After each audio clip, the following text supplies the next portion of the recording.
Hello दोस्तों, नमस्कार। आज हम चर्चा करेंगे हिंदी शिक्षण में आकलन आकलन की अवधारणा एवं उद्देश्य के बारे में चर्चा करेंगे। हम यह भी जान सकेंगे कि पारंपरिक मूल्यांकन से आकलन किस प्रकार भिन्न है, अलग है। हिंदी भाषा सीखने में आकलन की भूमिका को कैसे सुनिश्चित कर सकेंगे। हिंदी शिक्षण में आकलन के विविध तरीके क्या हो सकते हैं। विद्यार्थियों की हिंदी भाषाई क्षमता का आकलन सही तरीके से कैसे किया जा सकेगा। ये कई चरण हैं जिसको अलग अलग वीडियो में हम आप तक पहुंचाने का कार्य करेंगे। हम ये चाहेंगे कि आप इस वीडियो को स्वयं देखें, अगर पसंद आता है अन्य लोगों तक भी आप इसे पहुंचाने का ज़रूरत महसूस करें। साथ ही साथ हो सके तो आप इस चैनल को सब्सक्राइब ज़रूर करें। तो आइए हिंदी शिक्षण में आकलन पर हम बात करें। हम शिक्षकों की आम धारणा है कि हिंदी शिक्षण सबसे सरल है, और हम शिक्षक ही नहीं बल्कि ये विद्यार्थी भी समझते हैं कि हिंदी के लिए कोई तैयारी करने की ज़रूरत नहीं है। कविता, कहानी के वाचन, श्रुतलेख, लिंग निर्णय, निबंध लेखन आदि के सिवाय हिंदी शिक्षण कुछ है ही नहीं, ऐसा आम जन की धारणा है। ऐसा हम सारे शिक्षक समझते रहे हैं। लगभग सभी शिक्षकों में इतनी क्षमता तो होती ही है कि वे आसानी से उल्लिखित शिक्षण कार्यों को संपन्न कर दें। सबसे खराब स्थिति तो पारंपरिक आकलन एवं मूल्यांकन की है, जो कुछ रटे रटाए प्रश्नों के लिखित या मौखिक जवाब के साथ पूरी मान ली जाती है। पूरी मूल्यांकन प्रक्रिया औपचारिक ताने बाने में गुथी हुई है। सच पूछिए तो पारंपरिक व्यवस्था में केवल बच्चों के पाठ्य पुस्तकीय जानकारी या सूचना का मूल्यांकन होता है।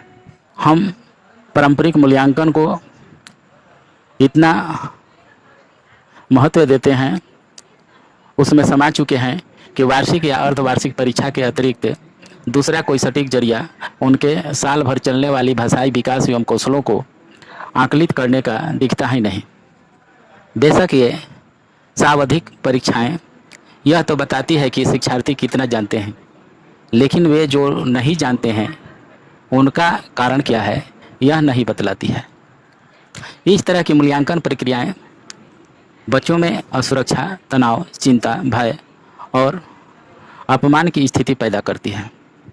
भारतीय भाषाओं का शिक्षण आधार पत्र में स्पष्ट रूप से उल्लेख किया गया है कि मूल्यांकन एक सतत चलने वाली प्रक्रिया है और इसका उद्देश्य है सीखने वाले की भाषा की संरचना और एकरूपता की समझ का आकलन, इसे विभिन्न संदर्भों में उपयोग करने की क्षमता और इसके सौंदर्यपरक पहलू को परख सकने की क्षमता का भी आकलन है। आज इन सभी बिंदुओं को ध्यान में रखते हुए मूल्यांकन को पुनः परिभाषित करने की ज़रूरत महसूस हो रही है। हम यह समझ बनाने का प्रयास करेंगे कि आकलन क्या है। इस इकाई में आकलन के उद्देश्य, आकलन कब और कैसे और किसका, आकलन के तरीके आदि पर चर्चा करेंगे। यह भी समझने की कोशिश करेंगे कि क्या आकलन सीखने सिखाने की प्रक्रिया का हिस्सा है। अगर हम पूर्व अनुभव के आधार पर देखें तो मूल्यांकन को लेकर जो हमारी चिंता है वह हमारी राष्ट्रीय चिंतन एवं चिंता में शामिल है। इसका सबसे बड़ा कारण परीक्षा का जो हवा है, भय है, जो कई तरह के भ्रम के साथ विद्यार्थियों एवं अभिभावकों के मन में भय एवं तनाव के साथ कुंडली मार बैठा है। इसके बारे में अगर हम चर्चा की बात करें तो राष्ट्रीय पाठ्यचर्या की रूपरेखा 2005 के अनुसार भी भारतीय शिक्षा में मूल्यांकन शब्द परीक्षा, तनाव और दुश्चिंता की तनाव से जुड़ा हुआ है। पाठ्यचर्या की परिभाषा और नवीनीकरण के सभी प्रयास यहाँ विफल हो जाते हैं अगर वे स्किली शिक्षा प्रणाली में जड़े जमाए हुए मूल्यांकन और परीक्षा तंत्र के अवरोध से नहीं जूझ सकते। हमें परीक्षा के उन दुष्प्रभावों की चिंता करनी चाहिए जो सीखने सिखाने की प्रक्रिया को सार्थक बनाने और बच्चों के लिए आनंददायी बनाने के प्रयासों पर पड़ते हैं। इस राष्ट्रीय चिंता को एक संदर्भ के परिप्रेक्ष्य में देखने की कोशिश करते हैं कि शिक्षार्थी, शिक्षक और अभिभावक का मूल्यांकन के प्रति नज़रिया क्या है। इस संदर्भ में हम एक नगर निगम की प्राथमिक विद्यालय में प्राथमिक स्तर पर मूल्यांकन की प्रक्रिया नामक विषय पर एक बैठक का आयोजन किया गया था और इस बैठक में भाग ले रहे थे चौथी और पाँचवीं कक्षा के विद्यार्थी तथा उनके अभिभावक। साथ ही पहली से पाँचवीं तक की कक्षाओं में जो शिक्षक पढ़ाते थे वैसे शिक्षक और शिक्षिकाएं भी शामिल थी। अभिवादन संबंधी औपचारिकताओं को पूरा करने के बाद बैठक की संचालिका ने सभी को एक एक पर्ची दी। पर्चियों के रंग अलग अलग थे। पर्चियां बांटने के बाद कहा गया कि संचालिका एक शब्द बोलेंगी, उस शब्द को सुनकर मन में जो भाव पहले कौंधे उसे पर्ची पर लिख दिया जाए। मात्र 1 मिनट का समय था।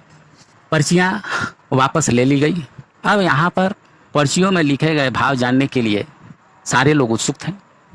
मैं समझता हूँ कि आप भी उत्सुक होंगे।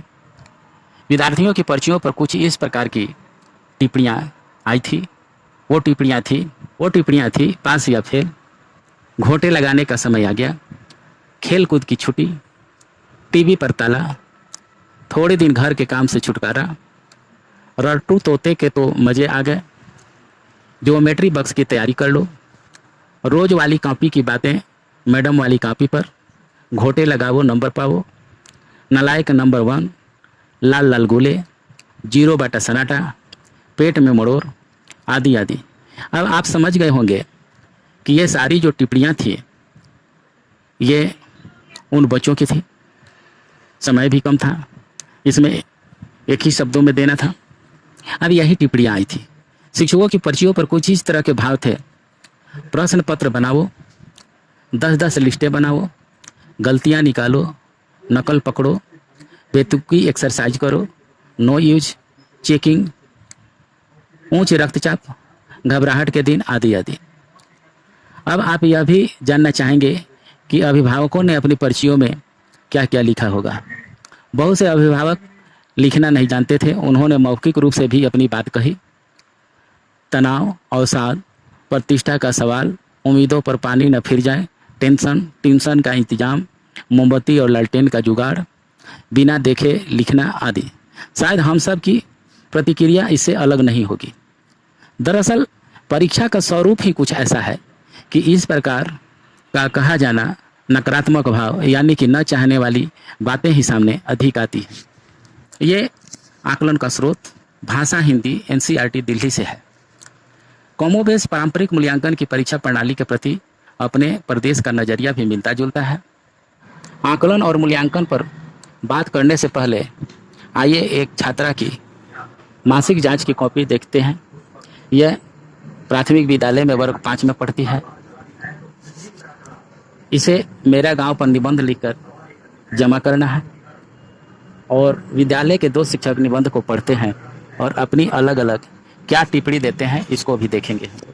एक शिक्षक का कहना है यह आपकी लिखावट गंदी और अशुद्धियों से भरी पड़ी है, लिंग और वचन की समझ भी कमज़ोर है, वाक्य विन्यास भी ठीक नहीं है, आप हिंदी विषय में काफ़ी कमज़ोर। दूसरे शिक्षक का कमेंट है कि आपने निबंध अच्छा लिखा है, इसमें आपके विचार और सूचनाएं स्पष्ट है, एक वाक्य का दूसरे वाक्य के साथ संबंध तार्किक है, कहीं कहीं परिवर्तनीय की गलतियां हैं जिन्हें सुधारने की आवश्यकता है।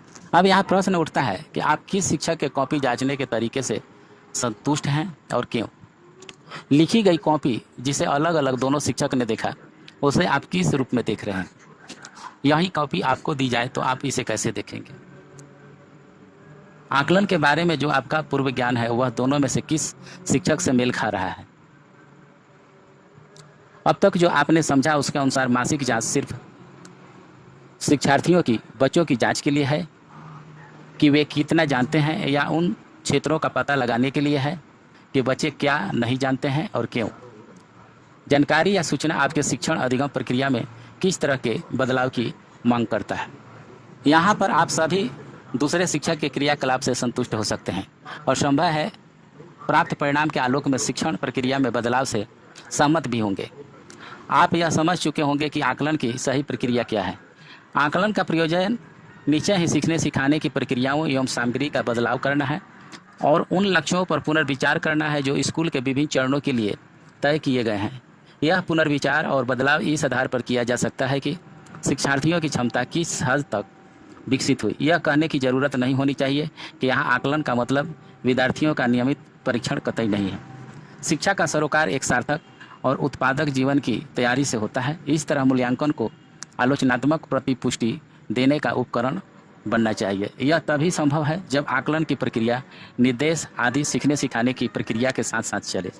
इसके बारे में बिहार पाठचर्या की रूपरेखा 2008 के अनुसार आकलन और मूल्यांकन की एक सतत प्रणाली से ही सच्चे और प्रभावकारी तौर पर शिक्षण अधिगम रणनीतियों में सुधार लाया जा सकता है, और वह भी तब जब अध्यापक परिणामों की व्याख्या करने में सक्षम हो और इसके आलोक में रणनीतियों को पुनर्निर्मित करे।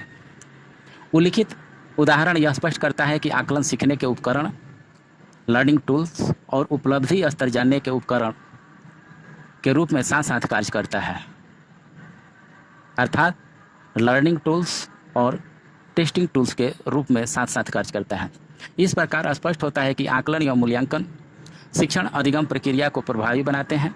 शिक्षण प्रक्रिया, सामग्री आदि में अपेक्षित बदलाव हेतु इनसे प्राप्त पृष्ठपोषण की भूमिका महत्वपूर्ण होती है। इसके लिए किसी विशेष परिस्थितियों को पैदा करने की आवश्यकता नहीं, बल्कि आकलन एवं मूल्यांकन दोनों ही अधिगम की स्वाभाविक प्रक्रिया में ही होनी चाहिए। आकलन करते समय दो बातों को हमेशा ध्यान में रखना जरूरी होगा कि शिक्षार्थी का आकलन उसके पूर्व की प्रगति और उम्र सापेक्ष तय किए गए मापदंडों अर्थात दक्षताओं की तुलना में होनी चाहिए, लेकिन इसके लिए आवश्यक है कि सभी बच्चों के लिए पर्याप्त मात्रा में भौतिक और मानवीय संसाधन सुनिश्चित किए जाएं। ऐसी स्थिति में किसी बच्चे का सापेक्ष आकलन करना अधिक तार्किक और न्याय संगत होगा। इतना ही नहीं, इसके लिए आवश्यक होगा कि समय समय पर शिक्षार्थियों की, बच्चों की विकसित होती क्षमताओं एवं कौशलों आदि का दस्तावेजीकरण किया जाए। तो आज बस इतना ही। अगले वीडियो में हम सतत एवं व्यापक मूल्यांकन पर चर्चा करेंगे। धन्यवाद।